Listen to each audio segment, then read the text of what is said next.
হ'ল এখন নতুন বৰ অসম জন্ম দিয়া আৰু নতুন বৰ অসম সেইদিনা জন্ম হ'ব যিদিনা হিমন্ত বিশ্ব শৰ্মা ডাঙৰীয়া আমি মুখ্যমন্ত্ৰী আসনৰ পৰা আঁতৰাবলৈ সক্ষম হ'ম। তাৰ বাবে আমি সকলোৱে একগোট হৈছোঁ। আজি পবিত্ৰ শিৱদৌললৈ আমাৰ ৰাইজৰ দলৰ সভাপতি অখিল গগৈ ডাঙৰীয়াও উপস্থিত হ'ল। আমাৰ কংগ্ৰেছ বিধায়িনী দলৰ দলপতি দেৱব্ৰত শইকীয়া ডাঙৰীয়াও উপস্থিত হৈছে। ডিমৌ সমষ্টিত আমাৰ কংগ্ৰেছ দলৰ প্ৰাৰ্থী অজয় গগৈ ডাঙৰীয়াও উপস্থিত হৈছে। মই ভাবোঁ শিৱসাগৰ জিলাৰ ভিতৰত আমি এটা শক্তিশালী ফলাফল পাম আৰু শিৱসাগৰ জিলাৰ ভিতৰত তিনিটা আসন বিৰোধী দল জিকিবলৈ সক্ষম হ'ব। নাজিৰাত কংগ্ৰেছ দল জিকিব, ডিমৌত কংগ্ৰেছ দল জিকিব, শিৱসাগৰত ৰাইজৰ দল জিকিব, বিজেপি শিৱসাগৰত শূন্য হ'ব। মিত্ৰতাটো যথেষ্ট পলম নহ'ল নেকি? আপোনালোকে তেনেধৰণে ভাবেনে? যথেষ্ট পলম বুলি সকলোৱে চৰ্চাত ৰাখিছে। ৰাইজৰ মাজত যি প্ৰতিক্ৰিয়া, ৰাইজেতো স্বাগতম জনাইছে, ৰাইজৰ মাজতো উল্লাস। আমি ৰাইজৰ কাৰণেহে কৰিছোঁ। ৰাইজ আনন্দিত। ৰাইজৰ আশীৰ্বাদ আমি পাইছোঁ। মই ৰাইজক কৃতজ্ঞতা জ্ঞাপন কৰিছোঁ। মুখ্যমন্ত্ৰীয়ে আজি কৈছে যে শেষ মুহূৰ্তত কংগ্ৰেছ শিৱসাগৰ চিটটো আলোচনা হ'বলগীয়া এটা পৰিৱেশ আহিছে, হয়তো বিজেপিৰ প্ৰাৰ্থীগৰাকীক দিব। মানে তেওঁলোকৰ অংকৰ জংকপংক হৈ গ'ল,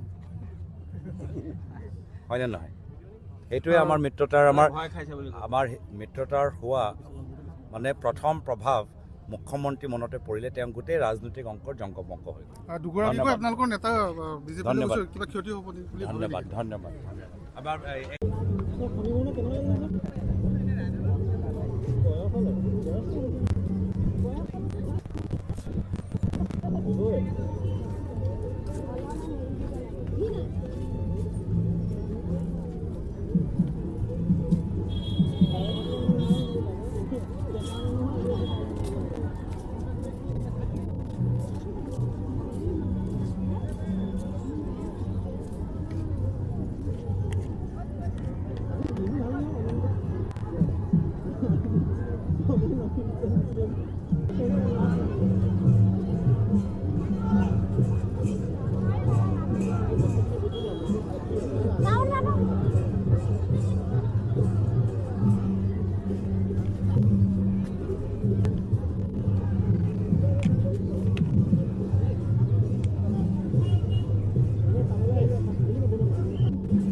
মনৰ পূৰ্ণ কামনা সম্পূৰ্ণৰূপে পূৰ্ণ কৰি যেন আগলৈকে এনেকে ভগৱন্তৰ সেৱা কৰি থাকিবলগীয়া শক্তিধৰ পোকে ভক্তিপাত্ৰ কৰি কিবা কৰিব। হৰে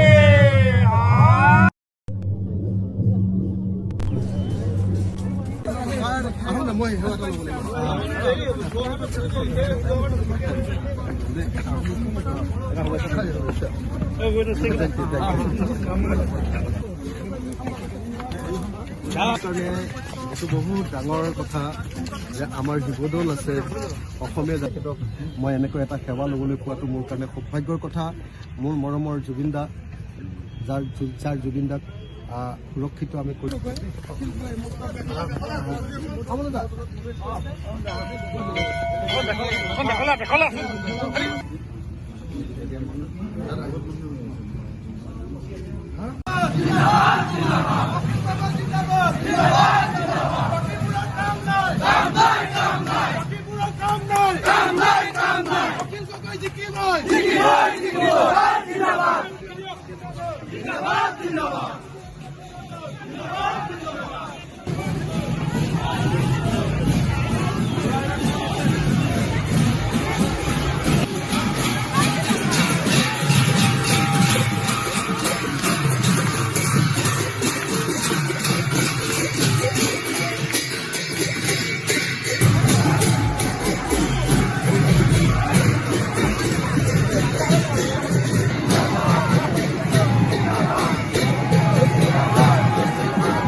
ভালে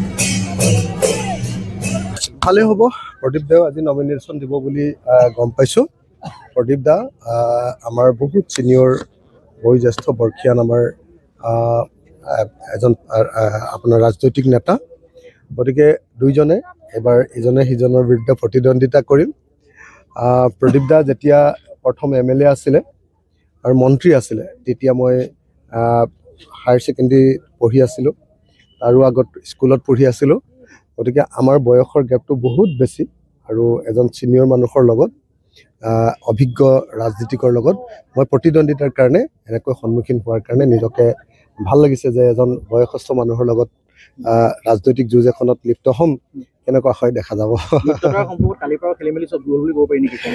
কালিৰ পৰা আমাৰ সকলো মিত্ৰ দল বিৰোধী সকলো দল একলগ হ'লো মাত্ৰ CPI আছে CPI কো আমি মাতিছোঁ আমি একেলগে পাৰ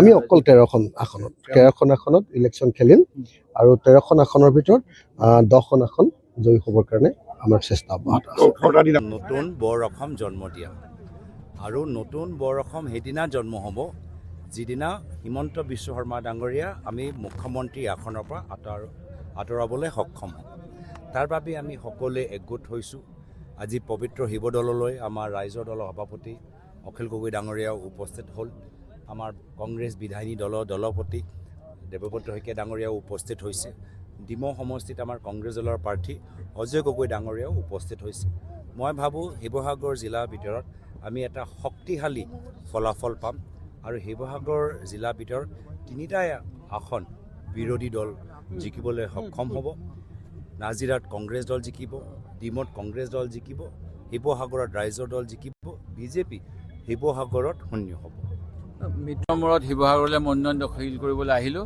আৰু এয়া বিজেপিৰ অপশাসন কুশাসনৰ ফলতে এনেকুৱা হৈছে যোৱা সময়ছোৱাত যি সমষ্টিসমূহত ডিষ্ট্ৰিক্ট দিলে সমজিলা কৰাৰ ফলত আজি নাজিৰাৰ পৰা বহুত অফিচ উঠি আহিছে যেনেকৈ অন্যান্য জিলাতো এনেকুৱা হৈছে আৰু ৰাইজে ইয়াৰ নিশ্চয় ৰাইজৰ মতে কাম নকৰি তেওঁলোকে কয় মন কি বাত প্ৰধানমন্ত্ৰী দিয়ে কিন্তু মোৰ সমষ্টি আৰু বহু সমষ্টি মন কি বাত বিজেপি দলে শুনা নাই তাৰ এইবাৰ যোগ্য প্ৰত্যুত্তৰ ৰাইজে দিব আৰু যোৱা সময়ছোৱাত আপোনালোকে জানেই আমগুৰিক কি কৰিলে আমগুৰিক কাটি মানে খণ্ড বিখণ্ডিত কৰিলে এটা ঐতিহাসিক সমষ্টি সেই সমষ্টিটোৰ ৰাইজেও এবাৰ বিজেপিক প্ৰতিশোধ ল'ব আৰু ইয়াৰ পৰাই আমাৰ আজি এই 2026 চনৰ বিধানসভা নিৰ্বাচন আজিৰ পৰাই যুঁজখন আৰম্ভ হ'ব আৰু মই ভাবোঁ যে ৰাইজৰ যিটো সহযোগ আমাৰ ভালকৈ আমি সফল হ'ব পাৰিম